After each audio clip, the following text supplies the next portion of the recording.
Hello friends, welcome to my channel. ಇವತ್ತು H T M L attributes ಬಗ್ಗೆ ಹೇಳ್ಕೊಡ್ತೀನಿ. H T M L attributes ಅಂದರೆ ಏನು, so ಕಂಪ್ಲೀಟಾಗಿ ತಿಳ್ಕೊಡ್ತೀನಿ. ಹಿಂದಿನ ವೀಡಿಯೋಲಿ H T M L elements ಬಗ್ಗೆ ಹೇಳ್ಕೊಟ್ಟಿದ್ದೀನಿ, ಆ ವಿಡಿಯೋ ಕೂಡ ನೋಡಿ. H T M L attributes ಅಂದರೆ ಏನು, ಸೊ ಹಿಂದಿನ ವೀಡಿಯೋಲಿ H T M L elements ಬಗ್ಗೆ ಹೇಳ್ಕೊಟ್ಟಿದ್ದ. ಸೊ ಪ್ರತಿಯೊಂದು ಎಲಿಮೆಂಟ್ಗೂ ಆಟ್ರಿಬ್ಯೂಟ್ಸ್ ಇರುತ್ತೆ. ಆಟ್ರಿಬ್ಯೂಟ್ಸ್ ಅಂದರೆ ಏನಿಲ್ಲ, ಇದೊಂದು ಅಡಿಷ್ನಲ್ ಇನ್ಫಾರ್ಮೇಷನ್ ಒಂದು ಎಲಿಮೆಂಟ್ಗೆ. ಸೊ ಒಂದು ಎಲಿಮೆಂಟ್ ಇದ್ದರೆ, ಒಂದು ಪೀಠ ಆಗಿದ್ದರೆ ಅದಕ್ಕೆ ಒಂದು ಆಟ್ರಿಬ್ಯೂಟ್ ಕೊಟ್ಟರೆ ಅದು ಒಂದು ಅಡಿಷ್ನಲ್ ಇನ್ಫಾರ್ಮೇಷನ್ ಆಗುತ್ತೆ. ಆಮೇಲೆ ಈ ಆಟ್ರಿಬ್ಯೂಟ್ ಬಂದ್ಬಿಟ್ಟು ಯಾವಾಗೂ ಸ್ಟಾಕ್ ಟ್ಯಾಗಲ್ಲೇ ವರ್ಕ್ ಆಗೋದು. ಸೊ ಗೊತ್ತಾಯ್ತಲ್ಲ. ಸೊ ಈ ಆಟ್ರಿಬ್ಯೂಟ್ ಬಂದ್ಬಿಟ್ಟು ಯಾವಾಗೂ ಒಂದು ಎಲಿಮೆಂಟ್ ಇರುತ್ತಲ್ಲ, ಸ್ಟಾರ್ಟ್ ಟ್ಯಾಗು ಎಂಡ್ ಟ್ಯಾಗ್ ಇರುತ್ತಲ್ಲ, ಆ ಸ್ಟಾರ್ಟ್ ಟ್ಯಾಗಲ್ಲೇ ಆಟ್ರಿಬ್ಯೂಟು ವರ್ಕ್ ಆಗೋದು. ಮತ್ತು ಈ ಆಟ್ರಿಬ್ಯೂಟ್ ಹೆಂಗಿರುತ್ತೆ ಅಂದರೆ ನೇಮ್ ವ್ಯಾಲ್ಯೂ ಪೇರ್ಸ್ ಅಂತ ಇರುತ್ತೆ. ಇವಾಗ ಎಕ್ಸಾಂಪಲ್ ಕೊಡ್ತೀನಿ. ಇವಾಗ ಇಮೇಜ್ ಟ್ಯಾಗಲ್ಲಿ ಸೋರ್ಸ್ ಅಂತ ಇರುತ್ತೆ. ಸೋರ್ಸ್ ಅನ್ನೋದು ಒಂದು ಆಟ್ರಿಬ್ಯೂಟು. ಸೋರ್ಸ್ ಈಕ್ವಲ್ಸ್ ಒಂದು ವ್ಯಾಲ್ಯೂ ಕೊಡ್ತಾರೆ. ಸೊ ಅದನ್ನ value, name and value pairs ಅಂತ ಇರುತ್ತೆ. ಸೊ ಒಂದು ಎಕ್ಸಾಂಪಲ್ ತೊಗೊಂಡ್ರೆ ಇವಾಗ ಎಚ್ ರೆಫ್ ಆಟ್ರಿಬ್ಯೂಟ್ ಅಂತ. ಸೊ ಎಚ್ ರೆಫ್ ಆಟ್ರಿಬ್ಯೂಟ್ ಎಲ್ಲಿ ಬರುತ್ತೆ? ಆ್ಯಂಕರ್ ಟ್ಯಾಗಲ್ಲಿ ಬರುತ್ತೆ. ಆ್ಯಂಕರ್ ಟ್ಯಾಗ್ ಅಂದರೆ ಇವೆಲ್ಲ ನಿಮಗೆ ಮುಂದಿನ ವೀಡಿಯೋಲಿ ಗೊತ್ತಾಗುತ್ತೆ. ಆ್ಯಂಕರ್ ಟ್ಯಾಗ್ ಅಂದರೆ ಏನು, ಸೊ ಇವೆಲ್ಲ ಡೀಟೇಲ್ ಆಗಿ ನಿಮಗೆ ಗೊತ್ತಾಗುತ್ತೆ. ಸೊ ಆ್ಯಂಕರ್ ಟ್ಯಾಗಲ್ಲಿ ನೋಡ್ಬೋದು ನೀವು, ಇಲ್ಲಿ ಆ್ಯಂಕರ್ ಟ್ಯಾಗಲ್ಲಿ ಎಚ್ ರೆಫ್ ಇದೆ.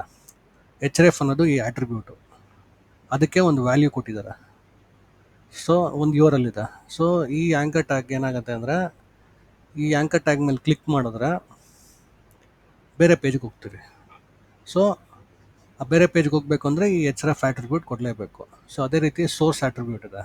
ನಾನು ಅವಾಗೇ ಹೇಳ್ದಂಗೆ ಇಮೇಜ್ ಟ್ಯಾಗ್ ಇದೆಯಲ್ಲ, ಇಮೇಜ್ ಟ್ಯಾಗಲ್ಲಿ ಒಂದು ಸೋರ್ಸ್ ಆಟ್ರಿಬ್ಯೂಟ್ ಕೊಟ್ಟಿರ್ತಾರೆ. ಆ ಸೋರ್ಸ್ ಆಟ್ರಿಬ್ಯೂಟ್ ಒಳಗಡೆ ಏನಾದ್ರು ಒಂದು ಇಮೇಜ್ ಪಾತ್ ಕೊಟ್ಟಿರ್ತಾರೆ.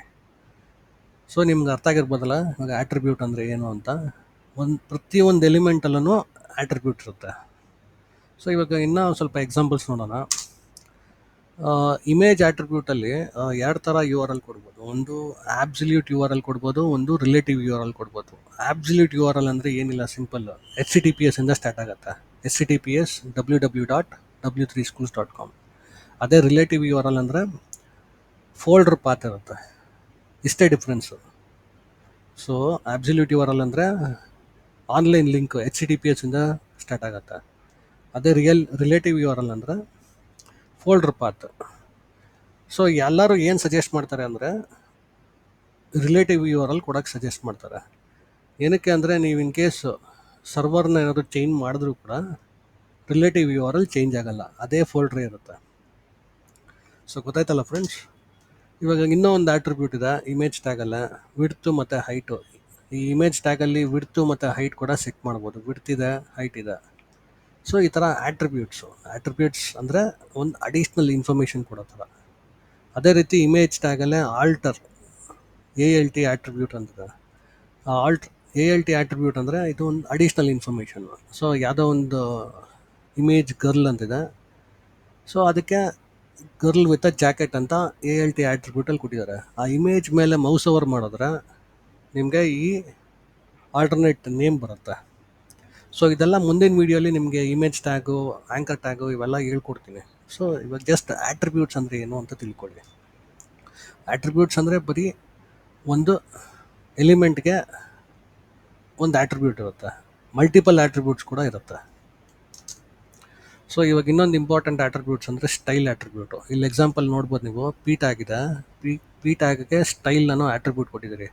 ಸ್ಟೈಲ್ ಒಳಗಡೆ ಕಲರ್ ರೆಡ್ ಅಂತಿದೆ. ಸೊ ಈ ಪಿ ಟ್ಯಾಗ್ಗೆ ಸ್ಟೈಲ್ ಬಂದ್ಬಿಟ್ಟು ಕಲರು. ಆ ಕಲರ್ನ ಯಾವ ಕಲರ್ ಕೊಡ್ತಾ ಇದ್ದೀರಿ ಅಂದರೆ ರೆಡ್ ಕಲರ್ ಕೊಡ್ತಾ ಇದ್ದೀರಿ. ಸೊ ಈ ಥರ ಆಟ್ರಿಬ್ಯೂಟ್ಸ್ನ ನಾವು ಡಿಫೈನ್ ಮಾಡಲೇಬೇಕು. ಆಮೇಲೆ ಲ್ಯಾಂಗ್ವೇಜ್ ಆಟ್ರಿಬ್ಯೂಟು, ಇದು ತುಂಬಾ ಇಂಪಾರ್ಟೆಂಟು. ಈ ಆಟ್ರಿಬ್ಯೂಟ್ ಬಂದ್ಬಿಟ್ಟು HTML ಟ್ಯಾಗಲ್ಲಿರುತ್ತೆ. ಇದು ಏನು ಮಾಡುತ್ತೆ ಅಂದರೆ ಬ್ರೌಸರಲ್ಲಿ ಇದು ಯಾವ ಪರ್ಟಿಕ್ಯುಲರ್ ಲ್ಯಾಂಗ್ವೇಜು ಅಂತ ಐಡೆಂಟಿಫೈ ಮಾಡುತ್ತೆ. ಇದರಲ್ಲಿ ನಾವು ಕಂಟ್ರಿ ಕೋಡ್ ಕೂಡ ಕೊಡ್ಬೋದು, EN-US ಅಂತ ಕೂಡ ಕೊಡ್ಬೋದು. ಸೊ ಅದೇ ರೀತಿ ಟೈಟಲ್ ಆಟ್ರಿಬ್ಯೂಟು. ಸೊ ಟೈಟಲ್ ಆಟ್ರಿಬ್ಯೂಟು ಇದು ಸಿಮಿಲರ್ ಟು ALT ಆಟ್ರಿಬ್ಯೂಟು, ಅದು ಇಮೇಜ್ಗಾಯಿತು, ಇದು ಪ್ಯಾರಾಗ್ರಾಫ್ ಟ್ಯಾಗ್ಗೆ. ಸೊ ಈ ಟೈಟಲ್ ಆಟ್ರಿಬ್ಯೂಟ್ ಕೊಟ್ಟರೆ ಇದು ಒಂಥರ ಟೂಲ್ ಟಿಪ್ ಬರುತ್ತೆ. ಸೊ ಪ್ಯಾರಾಗ್ರಾಫ್ ಟ್ಯಾಗು ಇದ್ರ ಮೇಲೆ ಮೌಸ್ ಓವರ್ ಮಾಡಿದ್ರೆ ಹಿಂಗೆ ಟೂಲ್ ಟಿಪ್ ಬರುತ್ತೆ. ಸೊ ಆಟ್ರಿಬ್ಯೂಟ್ಸ್ ಬಗ್ಗೆ ಗೊತ್ತಾಯ್ತಲ್ಲ ಫ್ರೆಂಡ್ಸ್. ಸೊ ಇದನ್ನು ನಿಮಗೆ ಇನ್ ಡೀಟೇಲ್ ಆಗಿ ನೆಕ್ಸ್ಟು ಪ್ರತಿಯೊಂದು ಚಾಪ್ಟರಲ್ಲೂ ಇನ್ ಡೀಟೇಲ್ ಆಗಿ ನಿಮ್ಗೆ ಹೇಳ್ಕೊಡ್ತಾ ಬರ್ತೀನಿ. ಇದು ಜಸ್ಟ್ ಥಿಯರಿಟಿಕಲ್ ಪಾರ್ಟು, ಇದೇನು ಎಕ್ಸಿಕ್ಯೂಟ್ ಮಾಡೋದು ತೋರಿಸ್ಬೇಕಂತೇನಿಲ್ಲ. ಸೊ ಇದನ್ನು ನೀವು ಜಸ್ಟ್ ಇನ್ಫಾರ್ಮೇಷನ್ ತಿಳ್ಕೊಂಡ್ರೆ ಸಾಕು. ಯಾಕಂದರೆ ಈ ವರ್ಡ್ಸ್ ಎಲ್ಲ ನಿಮಗೆ ಗೊತ್ತಿರಬೇಕು, ಇಲ್ಲಾಂದರೆ ಎಕ್ಸಿಕ್ಯೂಟ್ ಮಾಡಬೇಕಾದ್ರೆ ನಿಮಗಿಲ್ಲ ಯಾರಾದರೂ ಕ್ವಶನ್ಸ್ ಕೇಳಿದ್ರೆ ನೀವು ಟೆಕ್ನಿಕಲಿ ಏನು ಹೇಳೋಕ್ಕೆ ಬರೋಲ್ಲ. ಸೊ ಅದಕ್ಕೆ ಈ ಥಿಯರಿಟಿಕಲ್ ಪಾರ್ಟ್ನ ನೀವು ಫಸ್ಟ್ ತಿಳ್ಕೊಳ್ಲೇಬೇಕು. ಸೊ ಈ ವಿಡಿಯೋ ಇಷ್ಟ ಆದರೆ ಲೈಕ್ ಮಾಡಿ, ಶೇರ್ ಮಾಡಿ, ಸಬ್ಸ್ಕ್ರೈಬ್ ಮಾಡಿ.